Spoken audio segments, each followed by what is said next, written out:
Muito boa noite. Vamos ver que vocês estão acordados numa sexta-noite, né? Bom, a gente vai ver isso à medida que eu prosseguir aqui com o tempo.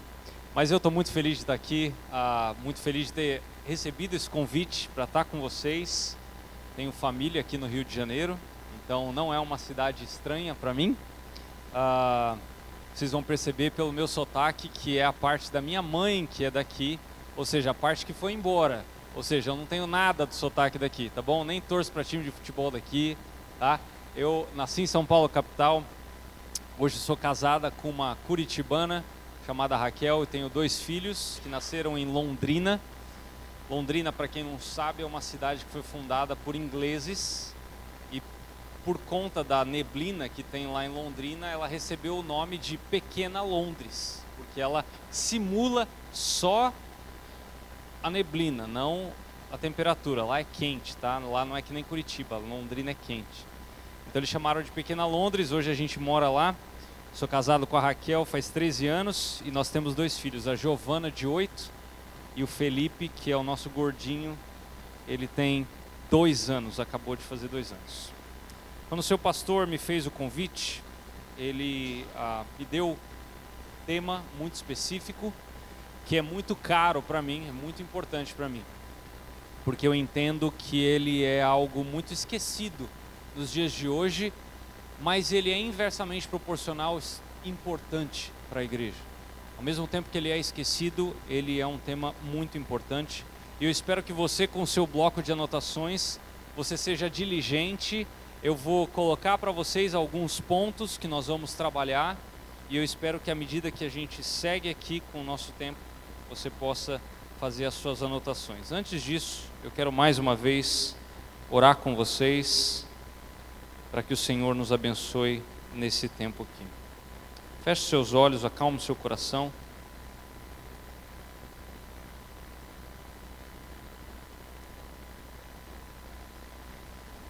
Senhor Deus, nosso Pai, nós nos colocamos diante de Ti, reconhecendo que nós não definimos o que é a igreja. É o Senhor que criou a igreja, quem comprou ela com Teu sangue e quem sustenta a Tua igreja. Tu és o Senhor da igreja. Nós somos apenas o Teu povo, dependentes da Tua graça. Nós confessamos, Senhor, que muitas vezes nós somos tentados a moldar a igreja segundo os nossos desejos, as nossas preferências, e muitas vezes deixamos a cultura ao nosso redor ditar as regras. Por isso, Senhor, essa noite, dá-nos um coração humilde, submisso à Tua palavra, não às minhas palavras, mas à Tua palavra. Abra os nossos olhos para nós enxergarmos a beleza do Teu plano, não apenas de salvar indivíduos, mas de formar um povo que vive em comunhão, um povo que vive para a Tua missão, um povo que reflete a Tua glória nesse mundo. Por isso, Senhor, nos ensina que nós não fomos salvos para viver isolados. Nós fomos chamados para pertencer, para servir, para caminhar juntos, para proclamar o Teu Evangelho. Que Teu Espírito Santo, a partir das Escrituras, confronte o que precisa ser confrontado, alinhe o que precisa ser corrigido e fortaleça o que precisa ser edificado. E que ao ouvirmos a Tua palavra, não sejamos apenas ouvintes, mas praticantes. Uma igreja comprometida com a missão que o Senhor nos confiou. Nós oramos assim, não confiando na nossa capacidade, mas na presença do Senhor, que prometeu estar conosco todos os dias, até a consumação dos séculos. E é no nome dEle que nós oramos. Amém. Diferente da mentira que é espalhada por aí pelo romanismo, eu uso essa expressão romanismo, eu não gosto de usar a expressão Igreja Católica Romana, porque uma instituição que não prega o Evangelho não pode ser uma igreja. Então, quando eu falar romanismo, você já sabe do que eu estou falando. Diferente da mentira que é espalhada, por exemplo, por essa instituição, como enfatizou um pastor amigo meu chamado Mark Dever, ele diz o seguinte: Deus criou a igreja, e isso implica que ele possui toda a autoridade na igreja. Deus nos diz o que a igreja é e como ela deve funcionar, como a igreja deve ser organizada. A resposta vai estar sempre na Bíblia. Igreja não é um projeto humano que precisa de um ajuste aqui e ali. Ela é uma instituição divina que precisa de submissão. E isso é fundamental, porque hoje em dia existe um desejo de conduzir a igreja ao gosto das pessoas, seja do membro ou do visitante. E quando a gente faz isso, a gente está distorcendo aquilo que Deus desenhou, aquilo que Deus projetou que a igreja seja. Quando a igreja troca a palavra de Deus, as escrituras, pela aprovação do mundo, ela perde ambos. Ela deixa de agradar a Deus e ela não consegue satisfazer o mundo. E eu gosto de uma citação de um teólogo que eu gosto, chamado J.I. Packer. Ele falou o seguinte: a ignorância sobre Deus, ignorância tanto dos seus caminhos como da prática da comunhão com Ele, tem relação direta com a fraqueza da igreja moderna. Eu vou repetir isso aqui, presta atenção. A ignorância sobre Deus, ignorância tanto sobre os seus caminhos como da prática da comunhão com Ele, tem relação direta com a fraqueza da igreja moderna. Uma igreja que não conhece a Deus sempre tentará reinventar a igreja, e ela sempre vai fracassar. Queridos, nós não inventamos a igreja, nós descobrimos o que é a igreja nas Escrituras. Então, por onde que a gente começa? Primeira coisa é entender o que é uma igreja. E a gente precisa aqui fazer uma distinção entre igreja universal, eu não estou falando daquele negócio que existe por aí, a igreja invisível, universal, e a igreja local. Então, meu primeiro ponto para você que está anotando é: o que é a igreja universal? Primeira coisa aí, o que é a igreja universal? Quando a gente pensa em igreja universal ou em igreja invisível, a Bíblia vai desenhar a ideia de que são pessoas que se juntam, que são unidas à família da fé de todas as épocas, de todos os lugares do mundo. A salvação, ela é um pacto, uma aliança. E por meio dessa nova aliança, Jesus assegura não apenas pessoas de maneira individual, mas agora de um povo para si, por meio da sua vida, da sua morte e da sua ressurreição. Aquilo que nós pregamos ou conhecemos como o Evangelho. A cruz, queridos, ela não apenas comprou indivíduos, ela comprou uma família. E isso muda tudo. Se você lembrar daquilo que 1 Pedro, capítulo 2, versículo 10 fala, você lembra do que está escrito lá? Se você não lembra, abra a sua Bíblia. 1 Pedro, capítulo 2,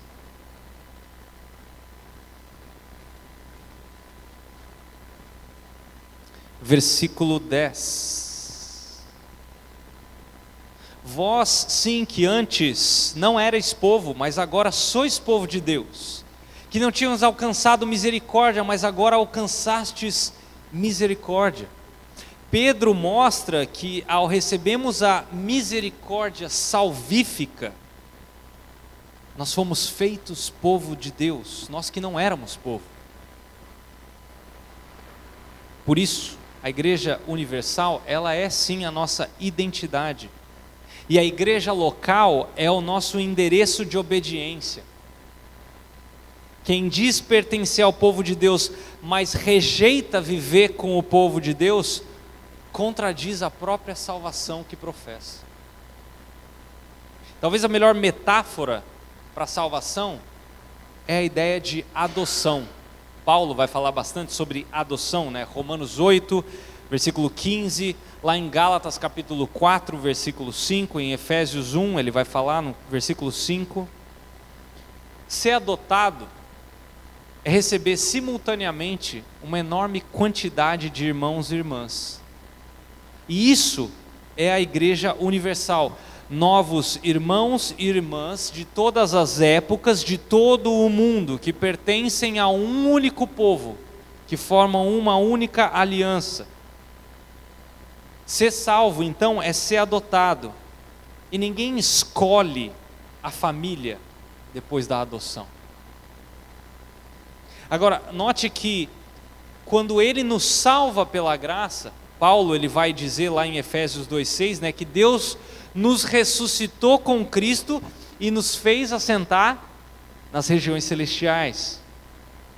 Então, porque nós estamos unidos a Cristo, nós estamos assentados nos céus, ou seja, nós possuímos uma posição, um lugar na sala do trono celestial de Deus.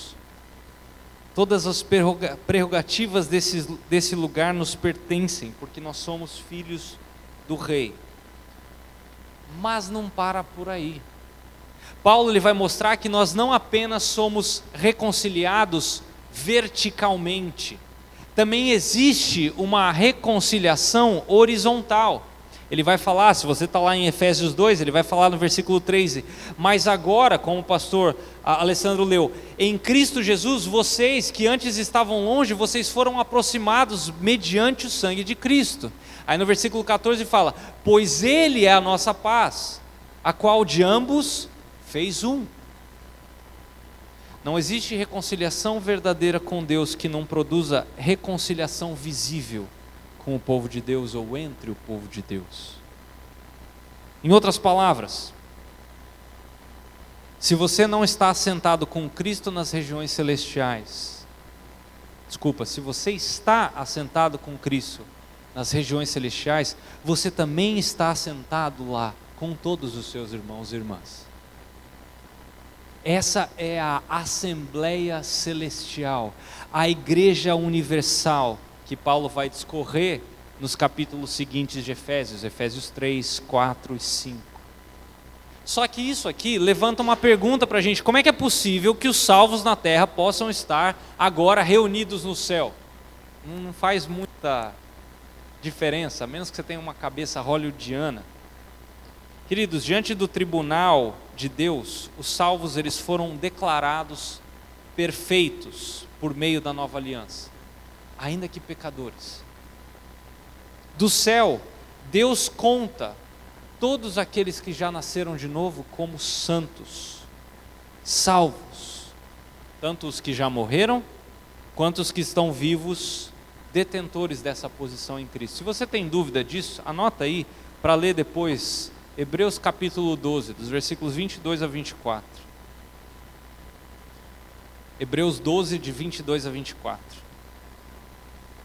Eu gosto de uma definição que um autor chamado Jonathan Leeman fala sobre a Igreja Universal. Ele diz o seguinte, presta atenção: a Igreja Universal é uma assembleia celestial e escatológica de todos, passado, presente e futuro, todos os que pertencem à nova aliança e ao reino de Cristo.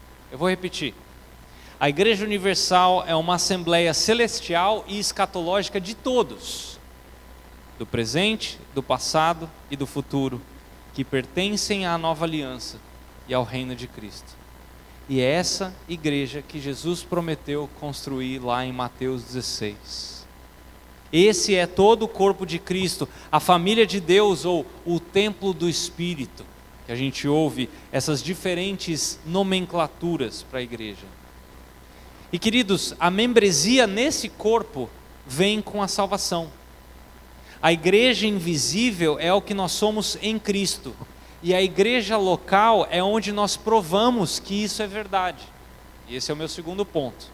O que é uma igreja local? Para você que está anotando, minha segunda consideração aí: o que é uma igreja local? Já que a gente acabou de ver o que é uma igreja universal. Essa membresia celestial que eu falei, que todo nascido de novo possui, ela precisa se manifestar na terra. Assim como a justiça que nos foi imputada por Cristo, ela precisa ser manifestada em boas obras. Vocês lembram do que Tiago 2 fala, certo? Se você é crente de verdade, você precisa dar fruto de um cristão. Se você pertence à Igreja Universal, você precisa mostrar isso a partir da membresia da igreja local. Então, de uma forma bem objetiva, eu também gosto da definição que o mesmo autor, o Jonathan Leeman, ele dá sobre o que é uma igreja local. Presta atenção que nós vamos destrinchar essa análise. Ele fala o seguinte: uma igreja local é um grupo de cristãos que se reúnem regularmente, em nome de Cristo, para afirmar e zelar pela membresia uns dos outros em Cristo Jesus e seu reino, por meio da pregação da palavra, das ordenanças ou sacramentos, a palavra que você quiser usar, e da disciplina bíblica, onde tudo isso está centrado no Evangelho. Eu vou destrinchar isso aqui para a gente ir bem devagar. Então, letra A, para você que está escrevendo. Primeira coisa que ele fala aí, um grupo de cristãos. Um grupo de cristãos. Letra B, uma reunião regular. Olha só, um grupo de cristãos. Letra B, uma reunião regular. Letra C, um exercício de afirmação e zelo. Um exercício de afirmação e zelo em toda a congregação, né? Em toda a igreja local ou a congregação. Letra D, o propósito de representar oficialmente ao Senhor. O propósito de representar oficialmente ao Senhor e as suas leis na terra. O propósito de apresentar oficialmente ao Senhor e as suas leis na terra. E letra E, o uso da pregação, ordenanças,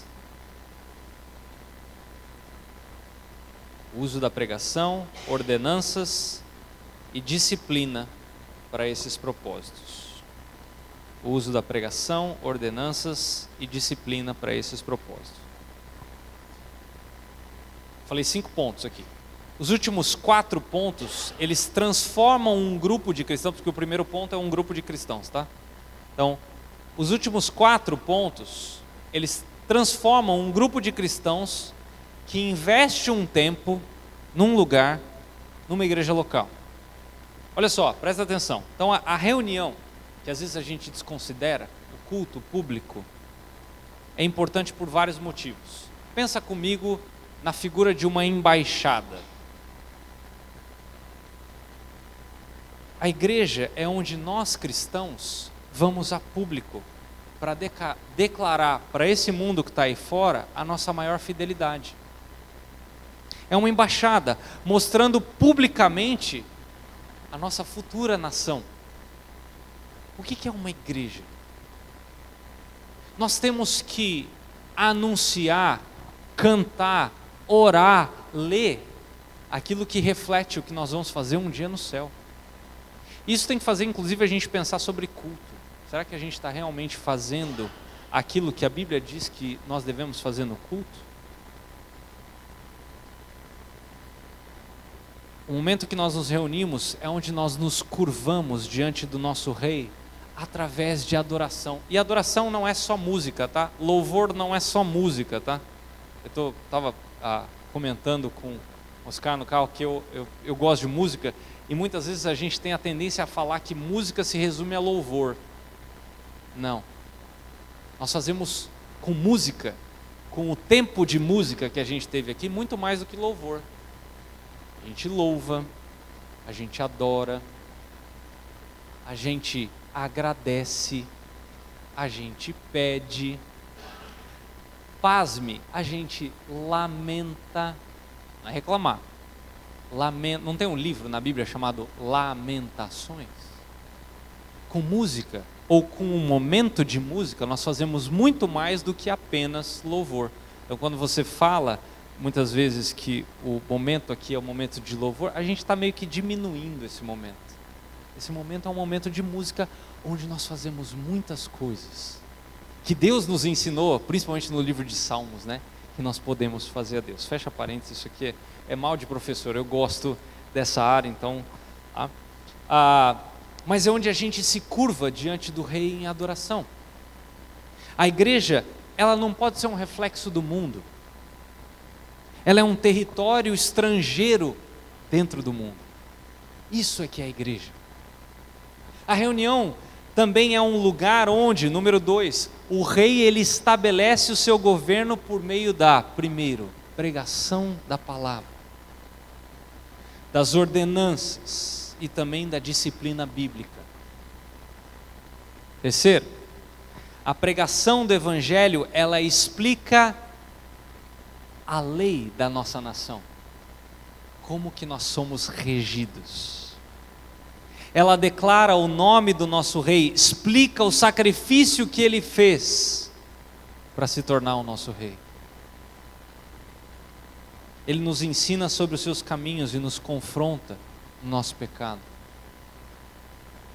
E número 4, nos assegura que ele vai vir nos buscar um dia. E número 5, por meio do batismo e da ceia do Senhor, a igreja, ela veste o uniforme do exército da nossa nação. E isso para o mundo fica visível. Ser batizado faz com que nós nos identifiquemos com o nome do Pai, do Filho e do Espírito Santo, bem como identificar a nossa união com a morte e a ressurreição de Jesus. Você tem dúvida disso? Mateus 28 vai falar sobre isso, Romanos 6 vai falar sobre isso. Quando a gente toma a ceia do Senhor, nós estamos proclamando a sua morte e a nossa participação no corpo. Isso está lá em 1 Coríntios 11, Mateus 26. Deus quer que o seu povo seja conhecido e marcado. Não é para ser agente secreto. Ele quer que exista, sim. Talvez você tenha aprendido o contrário. Eu espero que você tenha uma ideia diferente a partir do que nós vamos estudar. Deus quer que haja, sim, uma linha divisória entre a igreja e o mundo.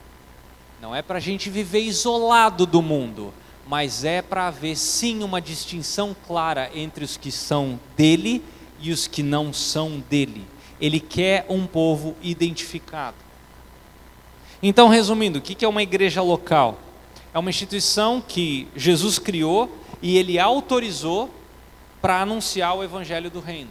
Isso aqui é extremamente importante.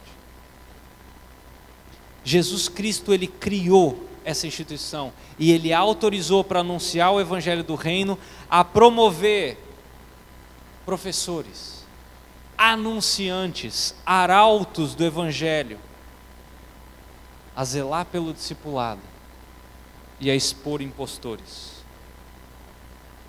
Tudo isso para dizer que nós não entramos em igrejas como a gente entra num clube. Nós nos submetemos a elas. É muito diferente. Tudo bem quanto a isso? Então vamos lá. Número 3. Qual a missão da igreja? E aqui eu estou falando especificamente de uma igreja local.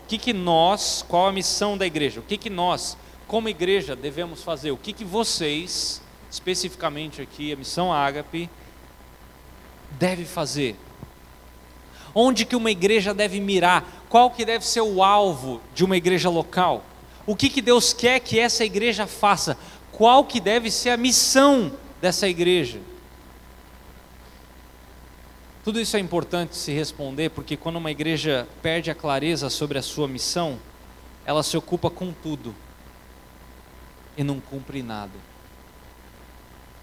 Eu imagino que a maioria de vocês talvez nem tenha tantas dúvidas sobre esse assunto, mas se nós formos honestos e a gente tentar uma resposta mais completa, a gente vai ver que a coisa não é bem tão simples assim.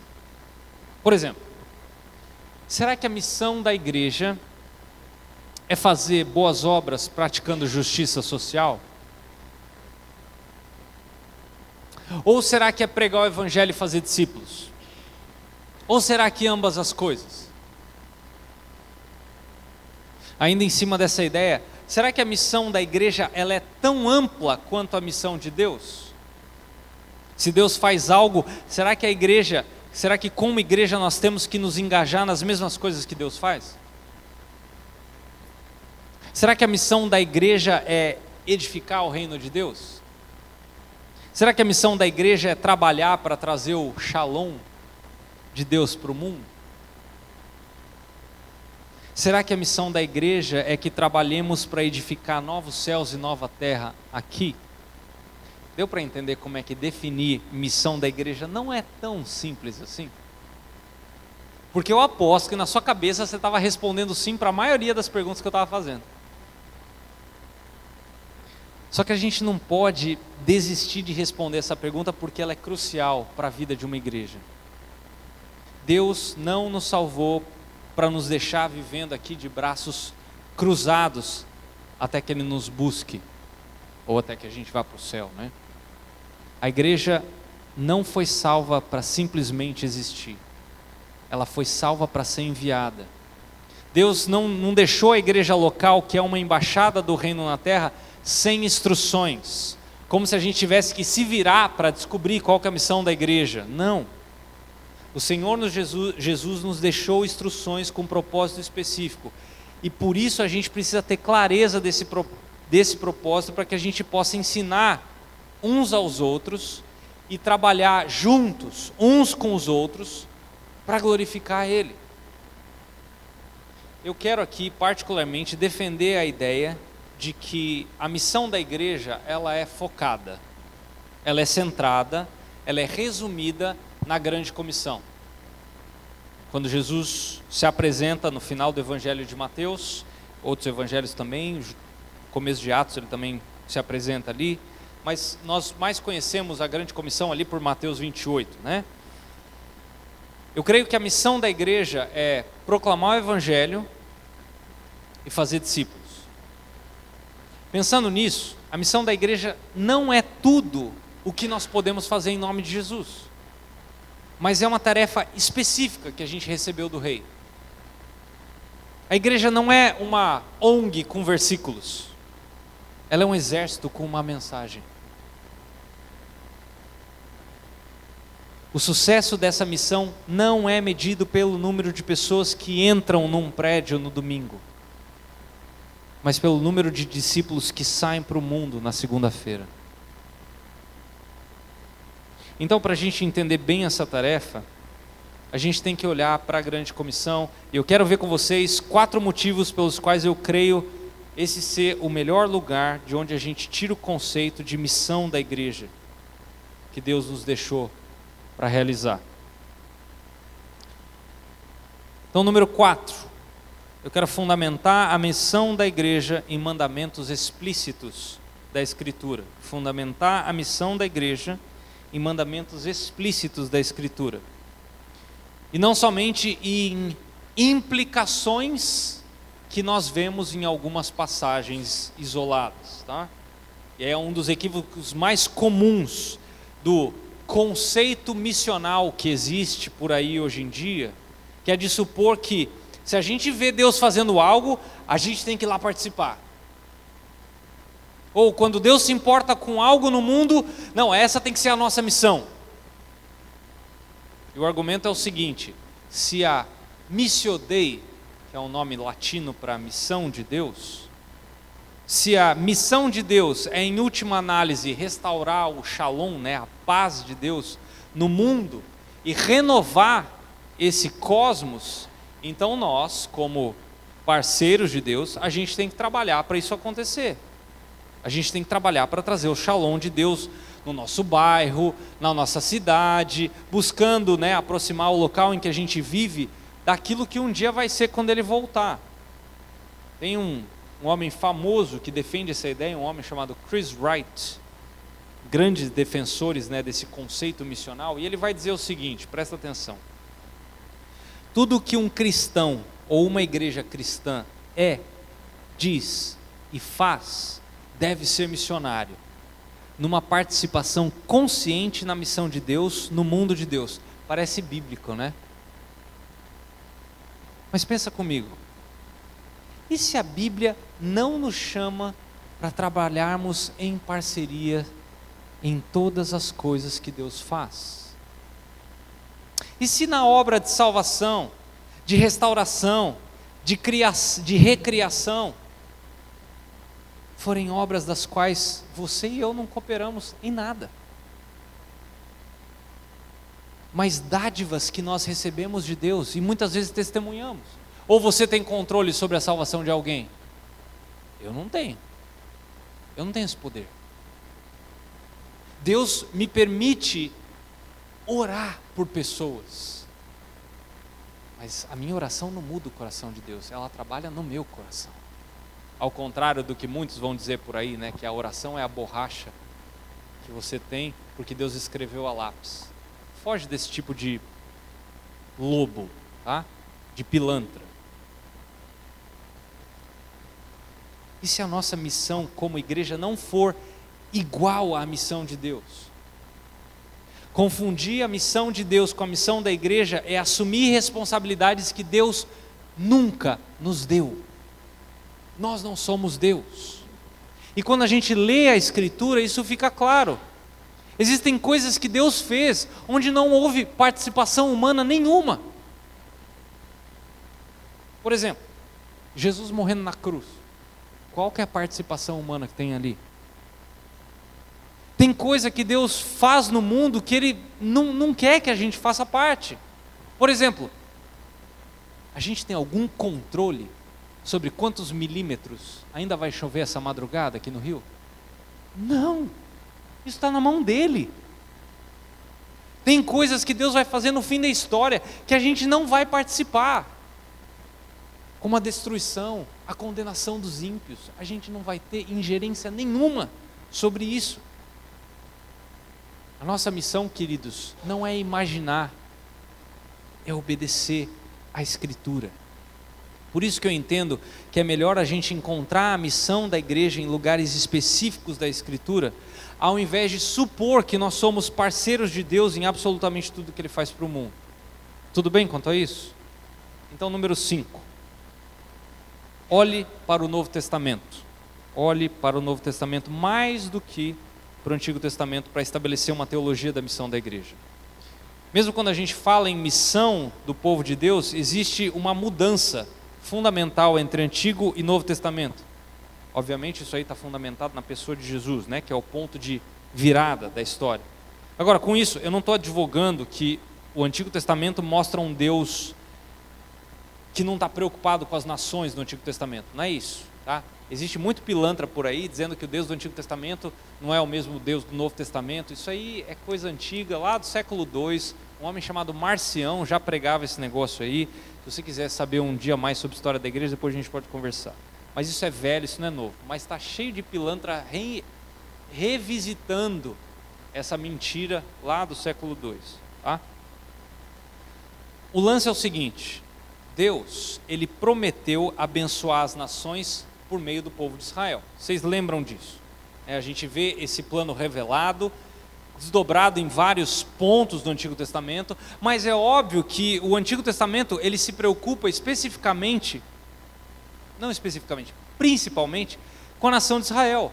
Ele conta a história de como a nação de Israel se tornou esse recipiente, esse instrumento de chegada do Messias.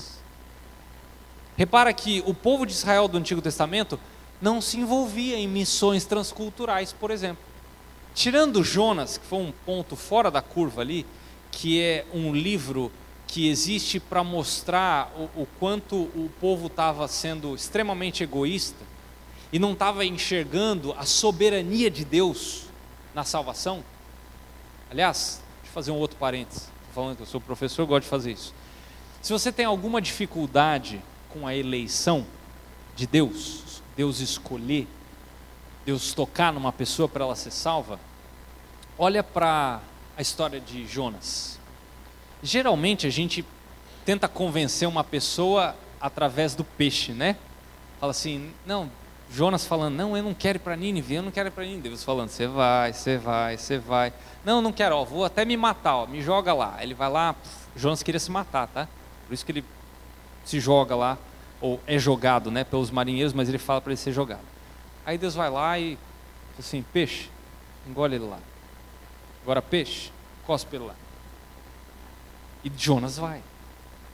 A gente usa isso para às vezes tentar mostrar para uma pessoa, olha só, Jonas não queria, mas Deus falou, você vai, porque quem manda aqui sou eu. Quem tem livre-arbítrio aqui sou eu, não é você, Jonas. Mas sabe qual que é o mais interessante na história de Jonas? É quando você estuda o que era a cidade de Nínive, o que era a nação assíria, um povo absurdamente pagão, mau, ruim, que diante da pregação de um cara que não queria estar lá, que provavelmente estava morrendo de medo de ser morto, ele prega uma pregação difícil, fala assim, se vocês se arrependerem, Deus vai fulminar vocês. E quantas pessoas nasceram de novo? Todo mundo. Billy Graham ficou com inveja. Explica o livre-arbítrio para mim. Todo mundo nasceu de novo naquela cidade. Se você quiser convencer alguém sobre a eleição, de mostrar como é que Deus controla tudo no universo, inclusive a salvação do pecador, a história de Jonas é uma boa ideia. Mas, enfim, Jonas ali, ele não é um exemplo de missões transculturais, ele é um ponto fora da curva, onde Deus vai usar a história daquela viagem de Jonas para mostrar que Deus é soberano, Deus controla e Deus é misericordioso. Jonas fala isso. Senhor, eu sabia que o Senhor iria perdoar aquela nação, por isso que eu não queria ir. Deus está falando, Jonas, Israel, tira o olho do seu umbigo. Mas você não vê missões transculturais no Antigo Testamento. Eles não faziam viagens missionárias para o Egito, para a Babilônia. Eram as nações que vinham conhecer a Yahweh quando eles iam para Jerusalém. A missão de Israel era cumprida por atração e não indo para fora.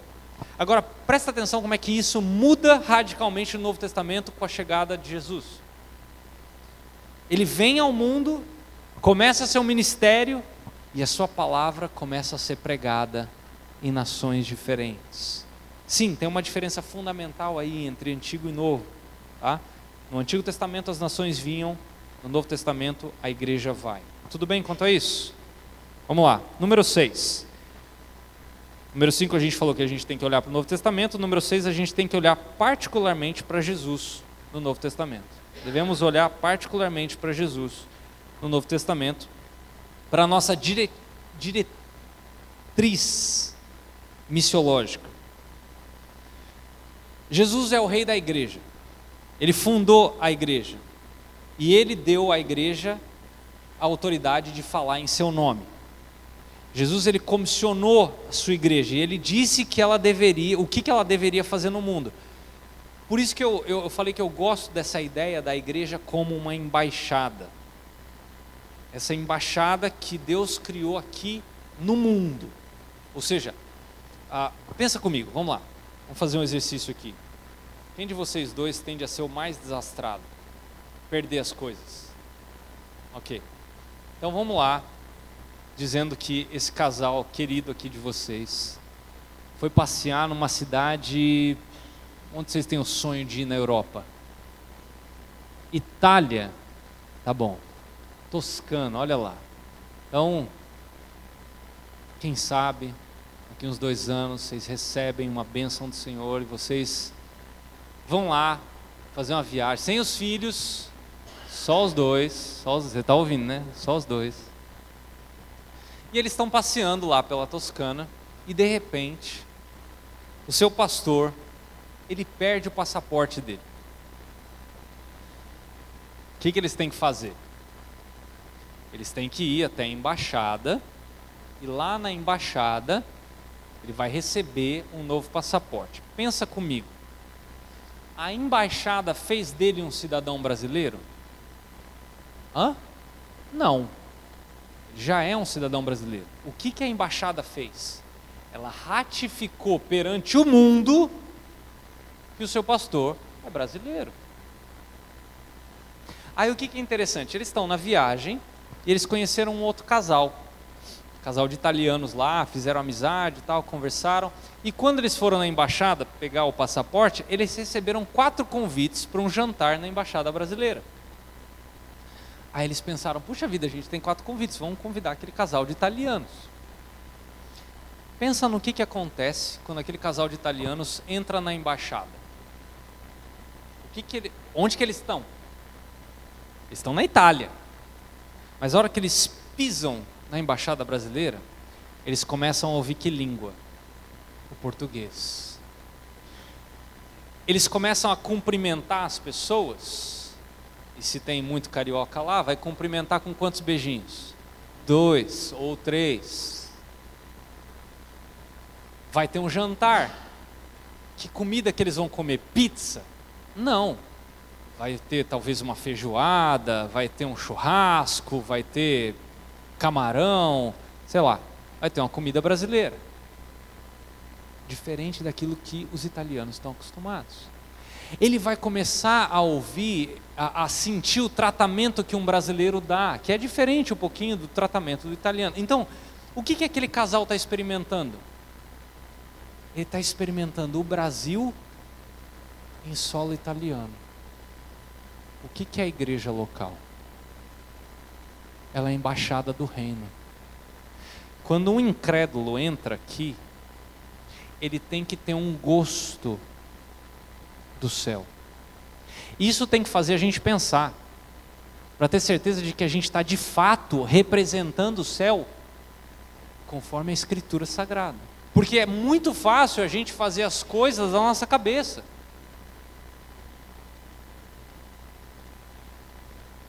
Da mesma forma, uma igreja não faz ninguém um crente. Mas através do batismo, nós dizemos para o mundo, essa pessoa está dando um testemunho de que ela é salva. Deu para entender por que eu gosto da ilustração da embaixada? Cada igreja local tem que ser uma embaixada do nosso grande rei nesse mundo caído. E se as igrejas locais são embaixadas do reino aqui na terra, faz sentido olhar ao nosso redor e perguntar: o que nós, como igreja, devemos fazer? E o mais lógico é perguntar para o Senhor da igreja, olhar para Jesus. O que me leva para o 7º ponto. O lugar onde a grande comissão está sugere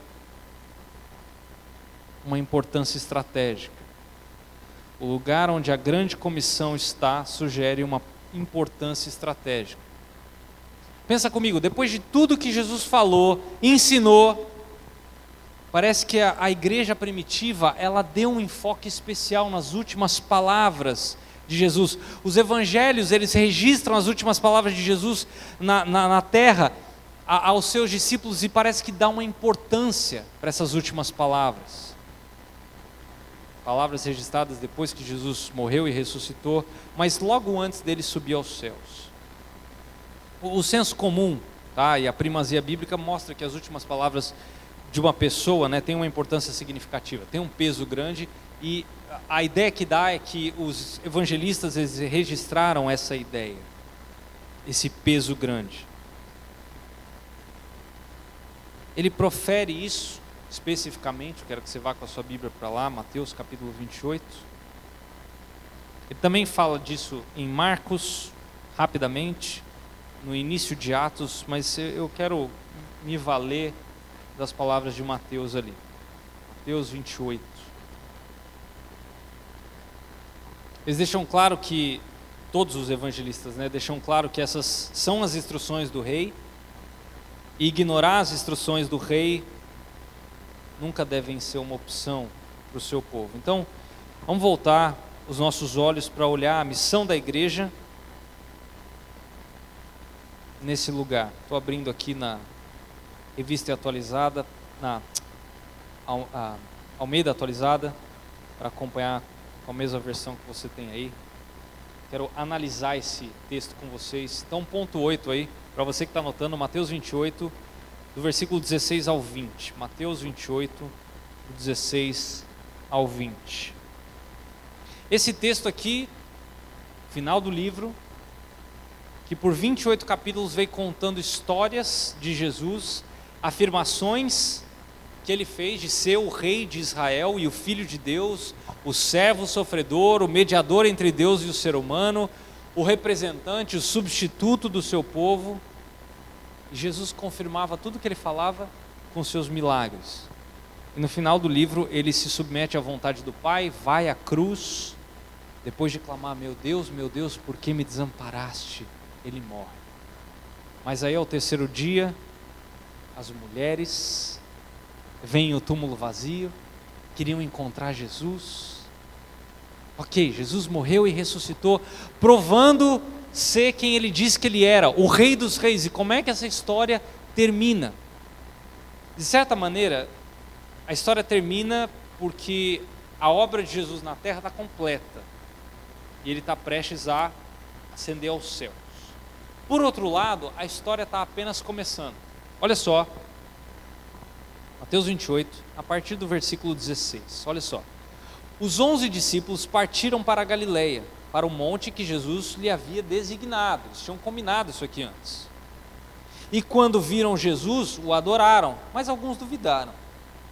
Jesus, aproximando-se, falou-lhes dizendo: toda a autoridade me foi dada no céu e na terra. Portanto, vão e façam discípulos de todas as nações, batizando-os em nome do Pai, do Filho e do Espírito Santo, ensinando-os a guardar todas as coisas que eu tenho ordenado a vocês. E eis que estou convosco, ou com vocês, todos os dias, até o fim dos tempos. Eu quero analisar o texto levando em consideração aí o agente, a ação e o modo desse texto. Então vamos lá, letra A aí, do ponto 8, quem? Ou seja, o agente, tá? Uma pergunta que surge nesse texto é, quem estava nessa cena? A quem que Jesus deu essa comissão? Quando a gente olha para o versículo 16, alguns vão afirmar que eram somente os 11, Judas já tinha se enforcado aqui. Então, muitos vão afirmar que só tinham 11 nessa cena, então a grande comissão só se aplica a esses 11. Eu creio que tinha mais gente nessa cena aqui, tá? Se você olhar no mesmo capítulo aí no versículo 8, os anjos chamam essas pessoas de discípulos. E Jesus vai chamar no versículo 10 essas pessoas de irmãos. São essas as pessoas que estão presentes na Galileia quando a grande comissão ela é dada. E é chave ao longo do livro de Mateus essas expressões, discípulos, meus irmãos. Frequentemente essas expressões elas dizem respeito a um grupo muito maior do que os 12, né? Então é muito provável que nessa cena tinha mais gente do que apenas os 11, tá? É curioso porque no versículo 17, quando você olha ali, o texto vai dizer que alguns duvidaram. A palavra grega traduzida aqui é edistasan, tá? Essa palavra poderia ser um pouquinho melhor traduzida, dizendo que eles hesitaram. Não é que eles duvidaram e falaram assim, não acredito. Não, é que, peraí, será que é mesmo? Ainda assim, pensa nos 11, tá? Depois de tudo que eles viram, que eles passaram com Jesus, parece pouco improvável que esses 11 iriam hesitar. A multidão tudo bem, mas os 11, depois de tudo que eles passaram, acho muito difícil, tá? Eu quero que a figura mais clara aqui é que haviam outros seguidores de Jesus na cena, pessoas que inclusive não tinham visto Jesus ressurreto ainda, tá? Como os 11 já tinham visto. Tomé já tinha lá tocado na ferida e tal, já tinham... Bom, então é provável que esse texto está falando para um grupo um pouquinho maior do que esses 11 discípulos, onde alguns adoraram, outros hesitaram. Além disso, lembra em Atos, quando essas palavras de Jesus aconteceram? Ele fala lá em Atos 1, vocês lembram do texto? Vocês vão ser minhas testemunhas nesse mundo, né? Mas não saiam de Jerusalém até que o Espírito Santo venha. Ou seja, fiquem em Jerusalém até Pentecostes, Atos 2, que foi o comissionamento, o início da igreja. Então, essa comissão, ela não começa até, de forma efetiva, até a descida do Espírito Santo. Por isso que eu creio que essa comissão, ela foi dada não só para os 11, mas sim para uma igreja ali que já estava se formando, tá? E não a comissão dos apóstolos, tá? Então, isso aqui diz respeito ao quem, que você acabou de anotar, tudo bem? Agora, eu quero ver com vocês a ação. Então, letra B, o que? Ou a ação, tá? A missão, propriamente dita, está nos versículos 19 e 20. Ela vai dizer que os seguidores de Jesus vão ser os arautos. E o cerne dessa comissão é proclamar as boas novas de que Jesus é o Rei Salvador. E a gente tem que chamar pessoas a se submeter a Jesus, se tornando discípulas dele. Mas a gente tem que fazer isso em todas as nações. O que exatamente significa todas as nações? Eu já li alguns eruditos se degladiando, argumentando sobre isso aqui. Gente que não estuda apenas a origem, a etimologia das palavras, mas gente que estuda o mundo tentando definir essa palavra como essa palavra pode ser compreendida em várias nações, tá? Um estudo de grupos etnolinguísticos. E aí vão surgir vários números diferentes. Tem gente que fala que tem pouco mais de 9.000 grupos étnicos no mundo. Tem gente que vai falar que existem mais de 11.000 grupos étnicos. Alguns se aventuram a dizer que esse número passa de 16.000 grupos étnicos, para a gente entender o que significa ir pregar o evangelho a todas as nações. Bom, o que a gente sabe? Que o número não é preciso. São vários eruditos falando números bem diferentes, tá? Agora, assim como essa expressãozinha aqui, nações, na Bíblia, ela não é exata, é uma expressão grega chamada etne, é onde a gente tira a nossa palavra etnia, tá? Ela na Bíblia, ela é usada de várias formas. Ela é usada para um grupo étnico pequeno, às vezes ela é usada para descrever impérios, o Império Assírio, Babilônico, às vezes é usada para descrever a nação de Israel só, às vezes é usado para descrever o grupo dos gentios em geral. Então, eu não creio que Jesus está dando uma ordem específica aqui de fazer um discípulo de cada um dos 9, 11 ou 16.000 grupos étnico-linguísticos do mundo. Eu não creio que é isso. O que o texto está mostrando aqui é que não importa se a gente está pensando num grupo étnico pequeno, um império ou as nações do mundo. O importante é fazer discípulos em todos os lugares sem distinção. Seja ir para a China ou ir aqui para Pavuna. Não importa. A gente tem uma ordem de fazer discípulos de Cristo sem distinção. Queridos, o alcance da missão é global, mas a responsabilidade, ela é pessoal.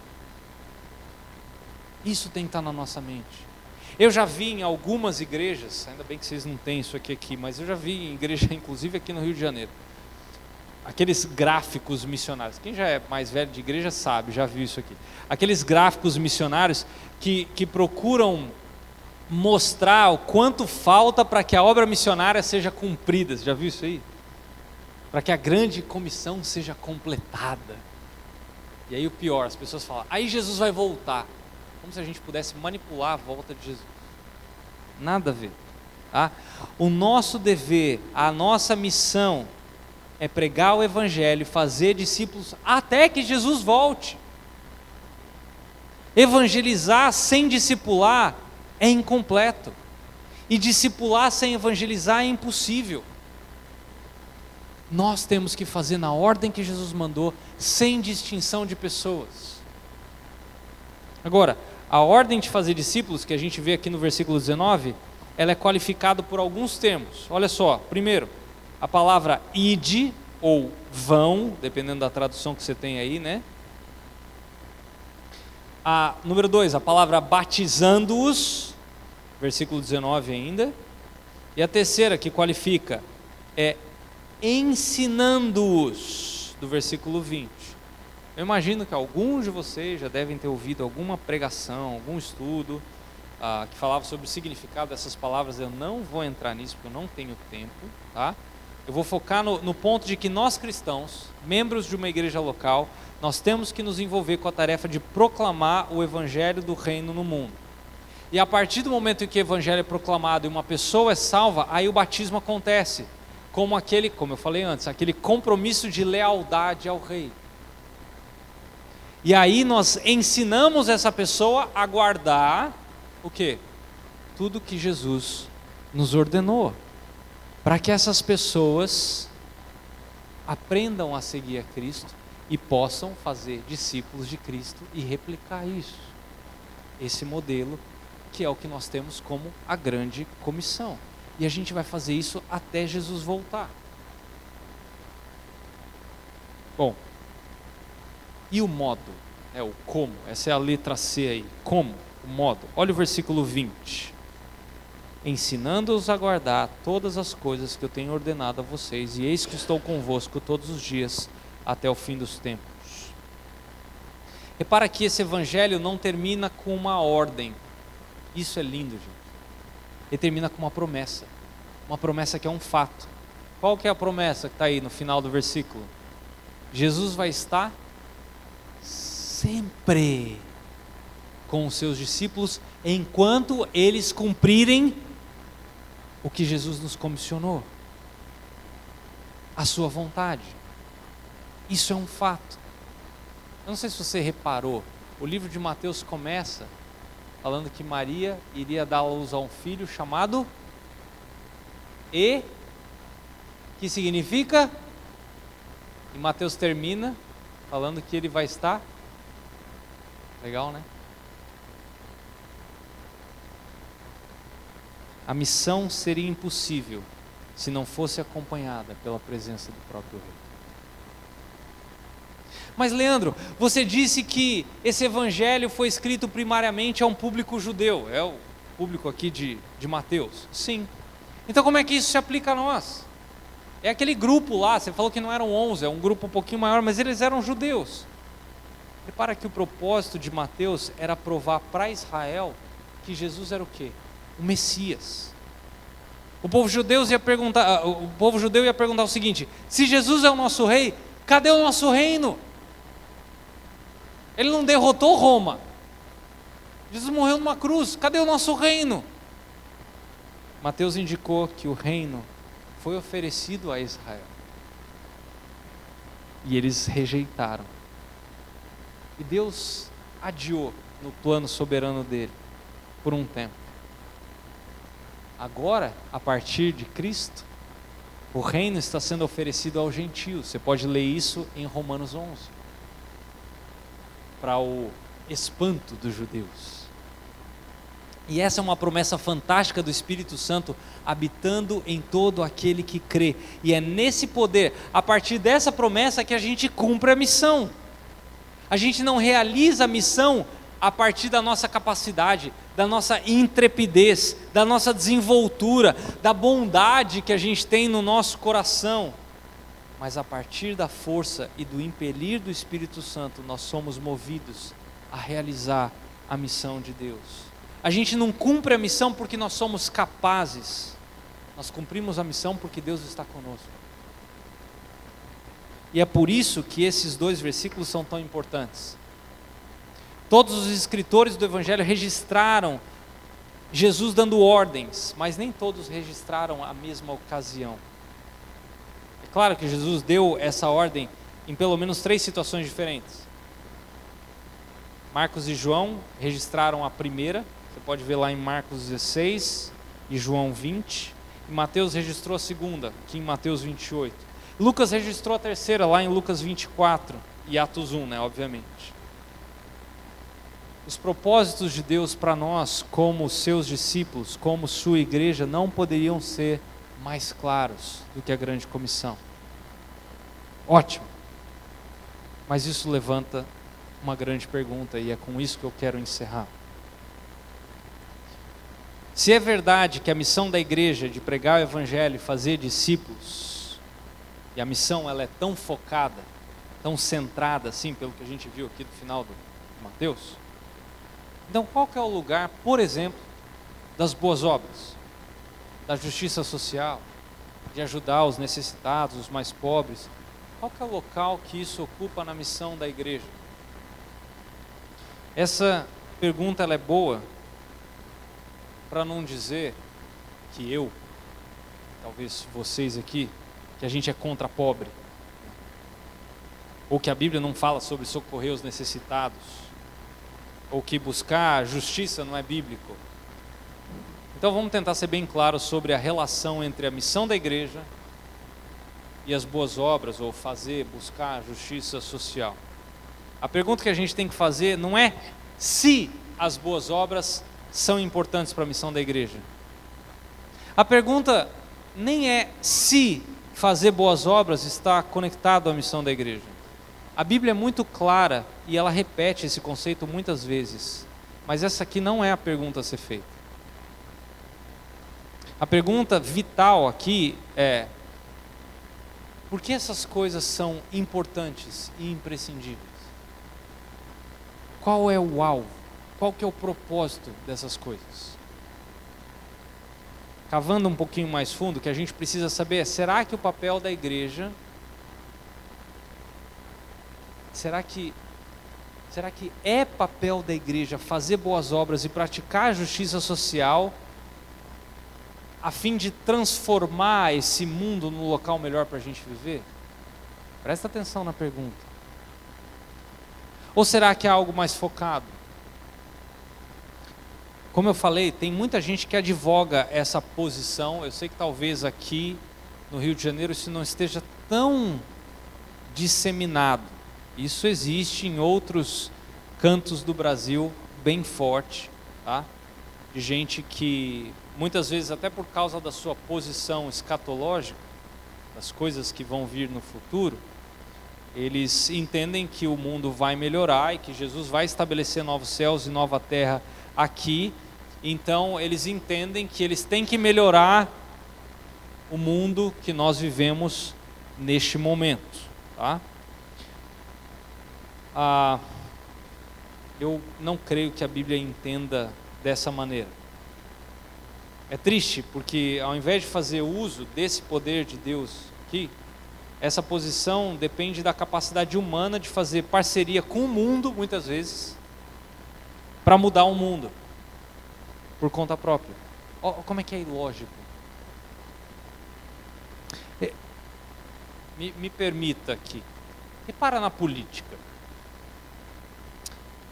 Tem a tal da ala evangélica, que é pífia, nem merece comentar. Mas tem o outro lado que acha que fazendo a parceria com o Estado, e dependendo do Estado ativamente, a gente vai mudar um mundo que jaz no maligno. Não é isso que a Bíblia... Você vê Jesus fazendo parceria com Roma para mudar o mundo? Não tem isso. E a coisa fica pior quando essas pessoas escrevem e falam que fazendo essas coisas elas estão edificando o reino de Deus na terra, estão trazendo o shalom de Deus. Volta comigo na pergunta, presta atenção. Qual o propósito, qual o lugar das boas obras na missão da igreja? Ou, o que a Bíblia fala ser o maior propósito de fazer boas obras e realizar a justiça social? Qual das duas opções? Opção 1. Fazer o nosso bairro, a nossa cidade, o nosso mundo um lugar melhor para viver. Opção 2. Trazer o shalom de Deus para a terra, preparando o planeta para o reino. Ou, eu vou propor uma terceira via. O propósito das boas obras é confirmar, adornar e embelezar o evangelho que você e eu pregamos. Como eu já mostrei para vocês, existem muitos teólogos que escrevem sustentando a posição A, e aí o pessoal da teologia da missão integral, se você já viu isso aí, sabe do que eu estou falando. Tem o pessoal da posição B, aqueles que falam de trazer o shalom de Deus, ou o reino de Deus para a terra. Sinceramente, eu creio que a opção C, essa terceira via, é a melhor por duas razões. Não existe nenhuma promessa na Bíblia de que as nossas boas obras vão de fato mudar o mundo. Você pode procurar de Gênesis a Apocalipse, você não vai encontrar isso. Jesus falou, por exemplo, para que nós sejamos sal, certo? O que o sal fazia especificamente naquela época? Ele o quê? Conservava, ele impedia o apodrecer? Não. O único capaz de fazer isso é Deus. Você e eu não temos esse poder. De redimir, a gente não tem esse poder. Não existe nenhuma promessa disso. A igreja não foi chamada para consertar o mundo, mas para anunciar quem vai salvar o mundo. É claro, meus queridos, que as boas obras podem mudar muita coisa e devem mudar muita coisa no nosso bairro, na cidade, no mundo. Isso aconteceu ao longo da história. Se você estudar, por exemplo, o que aconteceu em Genebra, quando Calvino fugiu, para vocês é para cá, né? Fugiu da França, teve que fugir da sua terra natal. E ele não queria ir para Genebra. Mas ele vai para Genebra. E a palavra de Deus começa a transformar uma cidade. Claro que acontece. Deus usou o seu povo de muitas maneiras. Muitas sociedades foram transformadas pelo Evangelho. Cidades, nações foram impactadas. Mas Deus nunca prometeu fazer isso. E o perigo mora no fato de quando a gente ensina, quando a gente promete que Deus vai fazer algo que Ele nunca prometeu fazer. Quando a gente diz que a nossa missão é mudar e transformar a nossa cidade, a nossa nação, as nossas boas obras são o veículo pelo qual Deus vai fazer isso. Prometeu que Deus não prometeu, é semear decepção espiritual. E o que acontece quando 10, 15 anos depois as coisas só pioram na cidade, no bairro, no país? Quando jovens estão cada vez mais entregues às drogas e os pecados sexuais, onde a corrupção no nosso governo só aumenta, onde a pobreza triplica de tamanho e as pessoas morrem de fome perto de nós. Sabe o que vai acontecer com aquelas pessoas que nos ouviram falar que Deus mudaria o mundo através das nossas ações? Elas, em sua maioria, não vão ficar decepcionadas conosco. Elas vão olhar para Deus e duvidar da bondade de Deus. Porque nós dissemos que Deus faria algo que Ele nunca prometeu. E essas pessoas vão duvidar dEle. Não tem promessa nenhuma na Bíblia sobre isso. E a gente não tem que dizer às pessoas que existem essas promessas. As boas obras sem o Evangelho, elas podem até ajudar o corpo, mas elas deixam a alma morrer. Segundo motivo pelo qual eu penso que essa é a melhor resposta, que o propósito das boas obras é adornar, é confirmar o Evangelho que a gente prega, é quando a gente olha para o livro de Atos, por exemplo. Qual a maneira que Jesus dá a sua comissão? Lá em Atos 1:8. Lembra de Atos 1:8? Se você não lembra, abre lá. Se você não quer falar o texto errado, que nem eu, abre lá. Mas vocês vão receber poder ao descer sobre vós o Espírito Santo, e sereis minhas testemunhas. Onde? Tanto em Jerusalém, quanto na Judéia, Samaria e até os confins da terra. A maneira de Jesus dar o start na sua comissão é a partir daqueles círculos concêntricos que vão se expandindo. De Jerusalém para a Judéia e Samaria. E aí dali para os confins da terra. E é importante notar que toda a estrutura do livro de Atos diz respeito aos discípulos obedecendo essa estrutura, essa comissão de Jesus. Atos não é a história de uma igreja reformando o Império Romano. Não. É a história de uma igreja proclamando Cristo sobre as ordens dele. A igreja primitiva em Atos, ela estava engajada em pregar o evangelho e fazer discípulos. Eles praticaram, eles cumpriram a grande comissão. É a história da proclamação e da pregação da palavra de Deus e como isso foi expandindo a igreja. Atos não tem nada a ver com os primeiros cristãos se engajando com o Estado, com as estruturas sociais para fazer do império um mundo melhor para viver. Se o livro de Atos descreve o início da igreja, e se esse livro descreve um pouco do que as nossas igrejas devem fazer no mundo, então o que Atos nos ensina é que a missão da igreja é pregar, proclamar o evangelho e fazer discípulos. Presta atenção, eu quero encerrar com isso, como dois autores, Kevin DeYoung e Greg Gilbert, eles comentam sobre isso no livro Qual a Missão da Igreja? Eles falam o seguinte, abre aspas: Isso significa que as boas obras não acompanhadas de apresentação do Evangelho são, de algum modo, ilegítimas, ou não devem ser feitas? Claro que não, devemos fazê-las. Você pode fazer uma doação, apanhar uma sujeira na rua, plantar uma árvore quando ninguém está vendo, ou comprar um sanduíche para alguém, sem dizer uma palavra alguma. E quando você faz isso, você está fazendo uma coisa boa. Algo que é motivado por seu status como ser humano e como um cristão que dá frutos sobre o governo amoroso de Jesus Cristo.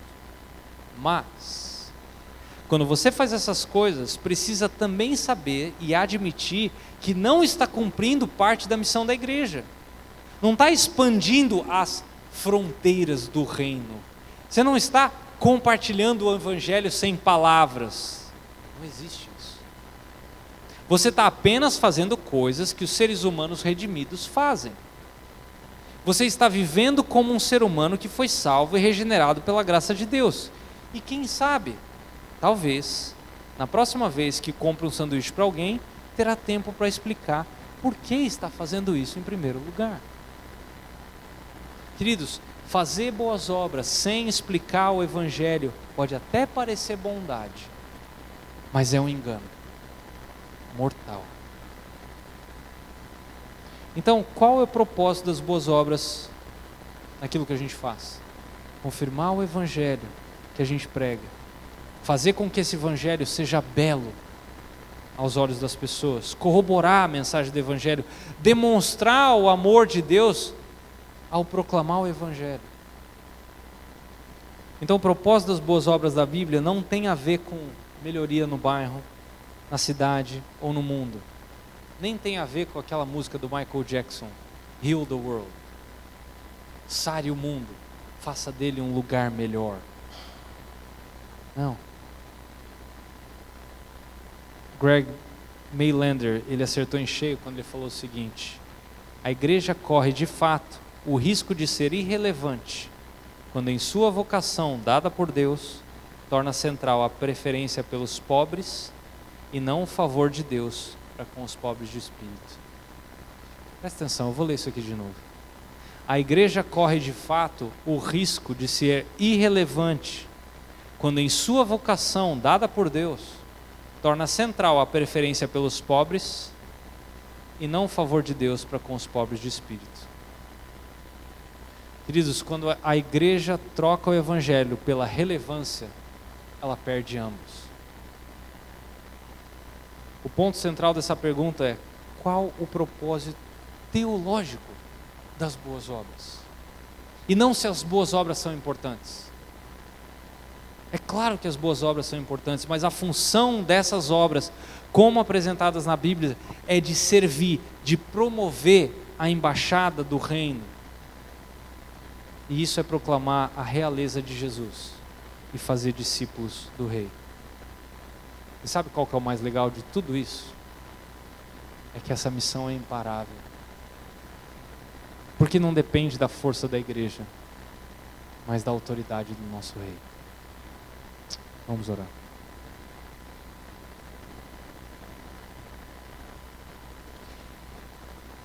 Senhor Deus, nós reconhecemos que a Tua igreja não é um detalhe, ela é o Teu plano. A missão não é opcional, é o chamado do Rei. Obrigado porque o Senhor não apenas nos salvou, mas nos inseriu num povo.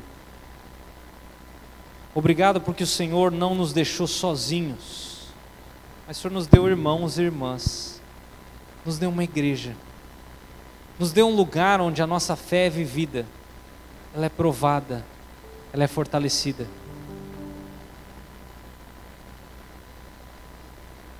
Senhor, nós confessamos que muitas vezes nós tratamos a igreja como algo secundário.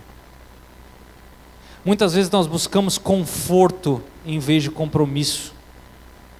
Nós buscamos isolamento em vez de comunhão. Conveniência em vez de submissão. Senhor, restaura em nós uma visão bíblica da igreja. Nos dá amor pela Tua noiva. Nos dá compromisso com a Tua casa. Nos dá fidelidade à Tua missão, Senhor.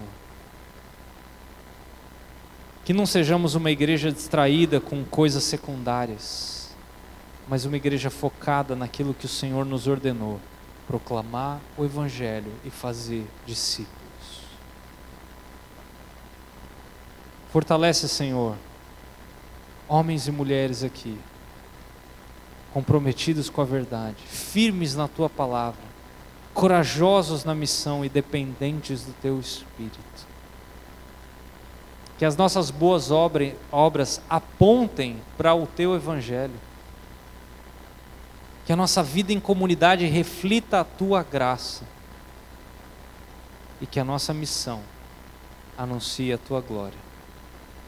E que nunca nos esqueçamos. A gente não cumpre essa missão sozinho, porque o Senhor está conosco. Por isso, Deus, que saiamos daqui, não confiando em nós mesmos, mas na autoridade e na presença de Jesus, até que Ele venha. Pois oramos assim no nome dEle. Amém. Queridos, desculpa ter tomado um pouco mais de tempo hoje. Eu queria estabelecer algumas bases para aquilo que nós vamos ver amanhã. Eu prometo que eu vou ser mais brando amanhã, tá bom? Deus, nós te louvamos, te agradecemos, Jesus, por Tua bondade, por ter falado conosco, por recebermos todo esse ensinamento através da vida do Teu Filho. Saímos daqui, Deus, com o nosso coração cheio da Tua palavra, e que a gente possa, Deus, como Ele orou no início, nós sejamos praticantes disso que nós ouvimos. Que nós saiamos daqui hoje, Deus, convictos de que nós precisamos cumprir a grande comissão, que é fazer discípulos. Leva o Teu povo debaixo da Tua paz, debaixo da Tua graça. Deus, livra de todo mal. Não permita, Senhor, em nome de Jesus, que nenhum mal suceda aos Teus filhos. Guarda a saída deles agora, assim como o Senhor trouxe, leva debaixo da Tua paz, e que a graça do nosso Senhor e Salvador Jesus Cristo, o grande amor de Deus, a eterna comunhão e consolação do Espírito Santo, esteja com todos nós, não somente hoje, mas para todos sempre. Toda a igreja diz: glória a Deus. Abraça o seu irmão aí do seu lado. Amém. Abraça a sua irmã.